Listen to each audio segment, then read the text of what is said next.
کہ ابلیس کو اللہ تعالیٰ نے تا قیامت تک اتنا پار دیا ہے کہ وہ ہماری رگوں تک میں دوڑ سکتا ہے.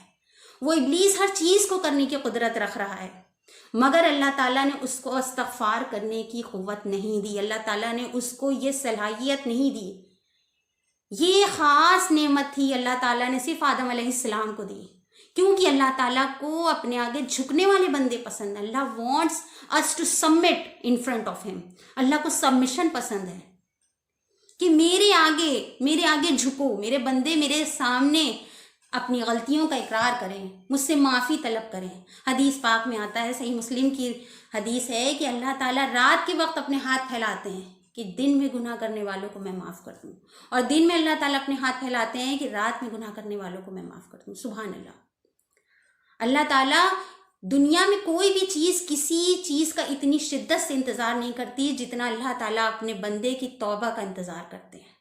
اللہ تعالیٰ کے نزدیک سب سے پسندیدہ عمل ہے. نوح علیہ السلام کی قوم سے نوح علیہ السلام نے ارشاد فرمایا کہ انہوں نے کہا کہ تم اپنے رب سے توبہ کرو تاکہ تم پر موسلا دھار بارش کی جائے. بارش was a symbol of her برکت کا، رزق کا، عافیت کا سمبل ہوتا تھا. اور اللہ تعالیٰ نفع بخش بارش کرے گا تمہارے اوپر، اور تم کو بیٹے دے گا یعنی کہ اولاد دے گا، اور اللہ تعالیٰ تم کو وہ جنت دے گا جو ہرے بھرے باغ ہیں جس میں، اور اللہ تعالیٰ نہریں دے گا. یعنی کہ ایک استغفار میں کتنے فضائل ہیں. حدیث پاک میں آتا ہے جس شخص نے اپنے اوپر استغفار کو لازم کر لیا اس کے لیے ہر غم سے نجات ہے، ہر تنگی ہر مشکل سے نجات ہے، اور اللہ تعالیٰ اس کے لیے روزی کیسے دروازے کھول دیتے ہیں کہ جہاں سے اس کا گمان بھی نہیں کر سکتا. سبحان اللہ. استغفار اللہ تعالیٰ نے کہا ہے کہ استغفار کرتے رہنے سے اللہ کے عذاب سے بچا جا سکتا ہے. اللہ تعالیٰ کہتے ہیں دنیا میں جتنی بھی ناگہانیاں، پریشانیاں، زلزلے، طوفان، آندھی آتی، یہ سب انسانوں کے گناہوں کی وجہ سے ہوتے ہیں، اور ان سے بچنے کا ذریعہ بھی اللہ تعالیٰ نے بتایا ہے کہ توبہ استغفار کی کثرت کی جائے. اللہ تعالیٰ خود کہتے ہیں کہ میں اس قوم کو تب تک تباہ برباد نہیں کرتا جب تک کہ وہ استغفار کرتی رہتی ہے. یعنی کہ جب تک ہم توبہ کرتے رہیں گے اللہ تعالیٰ کے غضب سے بچے رہیں گے. جب تک ہم توبہ کرتے رہیں گے اللہ تعالیٰ ہمارے پر رحمت، برکت، رزق کی دولت نازل فرمائیں گے. جب تک ہم توبہ کریں گے اللہ تعالیٰ ہماری اولادوں میں برکت دیں گے. جب تک ہم توبہ کریں گے، قرآن میں آتا ہے کہ تم کیوں اللہ سے توبہ نہیں کرتے کہ تم پر رحم کیا جائے. یعنی کہ اللہ تعالیٰ کی رحمان والی صفت بھی ہم استغفار پڑھ کے ہی پا سکتے ہیں. تم سب جھنڈ کے جھنڈ آؤ اور اللہ کے سامنے استغفار کرو، رجوع کرو تاکہ تم فلاح کو پا سکو. یعنی کہ فلاح، کامیابی جس کے لیے ہم سب بے چین ہیں، پریشان ہیں، اس کا بھی ذریعہ استغفار میں ہے. استغفار از ایکچولی اللہ تعالیٰ کے سامنے کنفیس کرنا ہے کہ اللہ میں تیرا بندہ ہوں، میں گمراہ ہو گیا ہوں، مجھ سے گناہ ہو گیا، مجھ سے کوتاہیاں ہو گئی، مگر میں واپس پلٹ کے تیرے پاس آ گیا.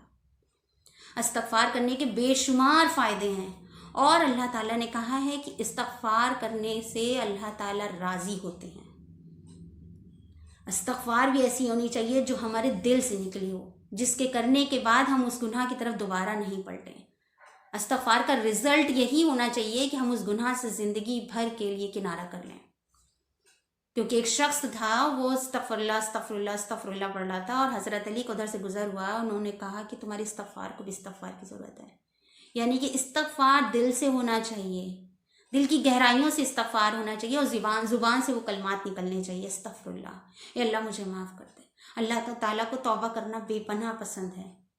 یعنی کہ جنت سے نکالے جانے کے بعد جو پہلی دعا دادا آدم علیہ السلام کو، جو پہلا گفٹ، جو پہلی نعمت اللہ تعالیٰ نے دی، دیٹ واز استغفار. اور جب ہم قیامت کے روز محشر میں سب چیز کا حساب کتاب ہو جائے گا، جنت والوں کو جنت دے دی جائے گی، دوزخ والوں کو دوزخ دے دی جائے گی، اور جنت والے اپنے اپنے اعمال کے حساب سے ان کو نور دیا جائے گا، جس کے سہارے اس نور کی روشنی سے وہ جنت کی طرف بڑھ رہے ہوں گے. تب ان کی آخری دعا ہوگی، یعنی کہ جنت میں داخل ہونے سے پہلے اور دنیا کی آخری دعا ہوگی، ربنا اتمم لنا نورنا واغفر لنا، کہ اللہ اس نور کو بڑھا دیجئے اور ہم سب کی مغفرت کر دیجئے.